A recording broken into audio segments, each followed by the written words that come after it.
and welcome. You're watching NewsX with me, Devika Devan. Relations between India and Bangladesh have significantly deteriorated in late 2025 due to a surge in violence against minority communities, especially the Hindus, and political instability following the ouster of former Prime Minister Sheikh Hasina. India has issued several strong warnings to the interim government led by Mohammad Yunus, citing over 2,900 documented incidents of violence, including killings, arson and land grabbing. The situation has spiraled into a diplomatic crisis with retaliatory visa freezes and heightened border security concerns. Viewers, recent weeks have seen the lynching of Hindu individuals, including Amrit Mondal in Rajbari and Deepu Chandra Das in Mem Singh, sparking massive protests in India. These targeted killings of Hindus in Bangladesh has put the global spotlight on the plight of the Hindu minority living in India's newly volatile neighbor. While India grapples with the tough questions of its own role in the protection of the minority community under threat in Bangladesh, we now take a moment to look back at the history of Bangladesh with a focus on what the numbers tell us today.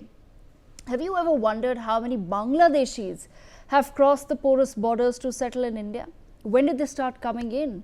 Where do these Bangladeshis prefer to live? And what are some of the recent concerns? Here's the deep dive.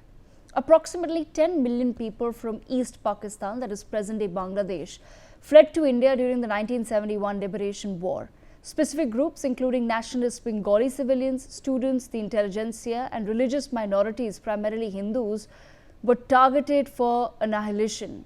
While the majority returned after the war ended, it is estimated that about 1.5 million people remained in India.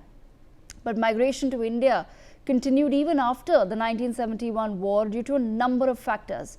First, Bangladesh was initially one of the world's poorest countries, suffering from high poverty, unemployment and the decline of traditional industries like jute. Second, minorities, especially Hindus, continued to migrate because of religious discrimination and the radicalization as well as Islamization of Bangladeshi politics after 1975 and the death of Mujibur Rahman. Yes, following the assassination of the founding father of Bangladesh, Sheikh Mujibur Rahman in 1975, the man on your screens, General Ziaur Rahman, took power and initiated systemic changes to the constitution to appeal to the Muslim majority. He replaced the fundamental principle of secularism with absolute trust and faith in the Almighty Allah. Then came General Hussain Muhammad Ershad.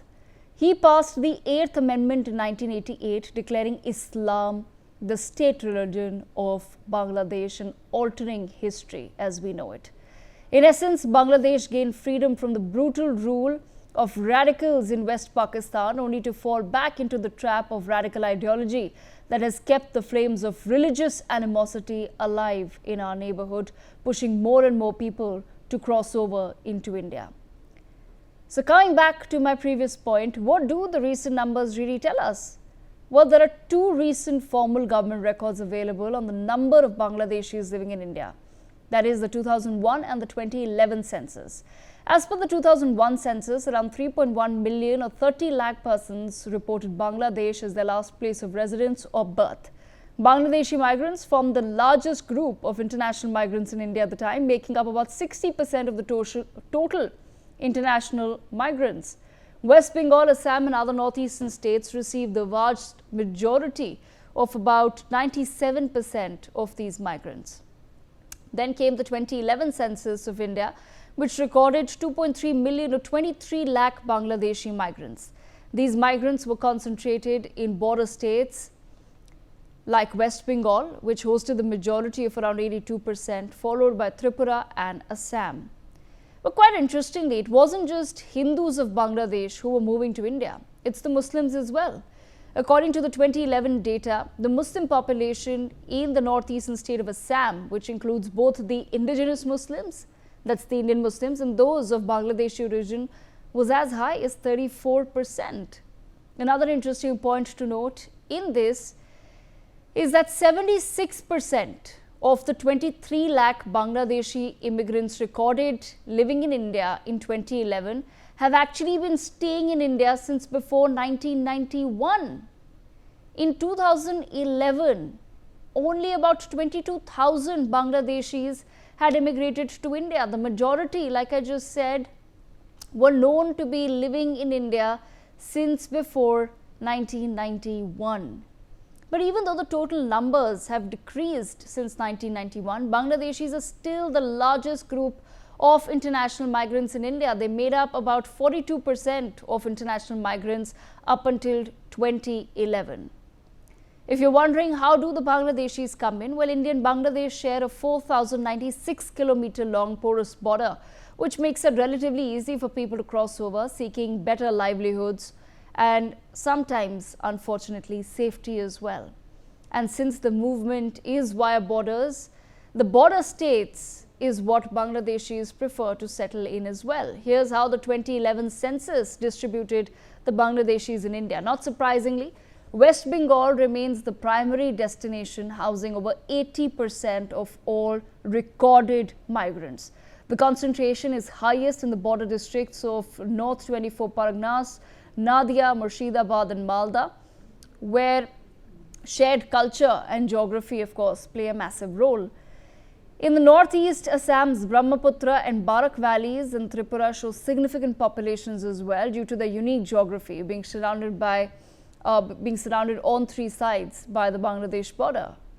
However, the story as we know it, viewers, is changing. We're seeing a distinct internal migration shift.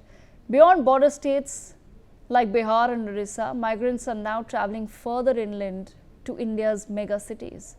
Delhi, Mumbai and Bengaluru have become major employment magnets as thousands move towards these urban hubs in search of work in the informal sector, construction and manufacturing.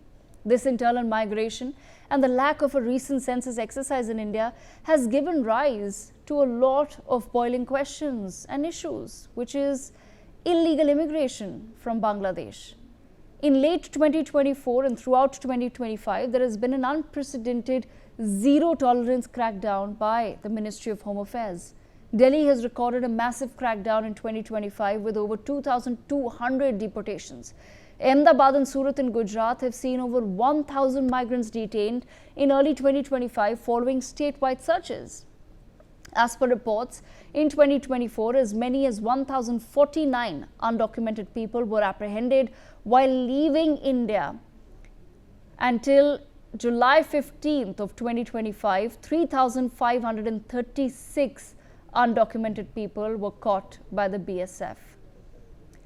Now, this is where it gets a little bit interesting. While all of these numbers of security reports are just in thousands, in 2016, viewers, the government of India raised an alarm when it claimed that around 2 crore illegal Bangladeshi immigrants were living in India. That's the population of an entire country.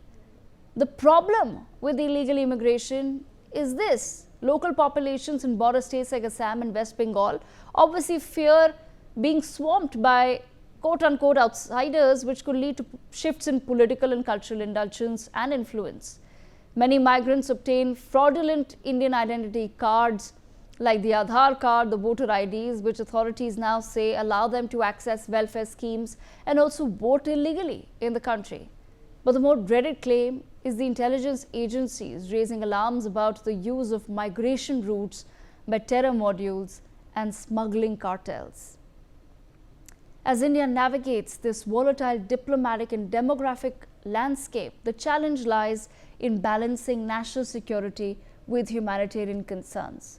Ultimately, resolving the crisis of illegal migration will require not just strict border enforcement, but a very stable and secular Bangladesh that can ensure the safety and dignity of its own citizens.